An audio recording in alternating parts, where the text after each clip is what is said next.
Oh. Hello po, future Mongkal family. Future Mongkal. Yung future natin, kinakausap yung future natin. Kaya nga. Future. Okay. Di ba? Ngayon po, papipiliin ko po ang asawa kong aircon o bahay. Ay, pili po niya. Gagawin po namin ng paraan yung isa. Tapos, after 6 years, doon pa lang po namin pag-uusapan yung pangalawa. Yung po ay, yung aircon ba o bahay. Ito na po siya. Ano po Pakita mo din sa maganda? Yumi. Pakita mo din sa Yumi. Si baby natin. Hindi kita. Yan po yung magiging baby natin.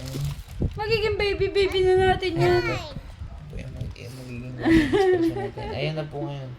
Choose na po, mami. Aircon Huwag mo na o ako bahay? i-ano. Aircon o bahay? Iganan mo. Aircon o bahay? I-steady mo na. Choose. Kita tayo tatlo. Choose. Baby, di ba? O sige, ganito. O sige, walang aircon. But, the consequences.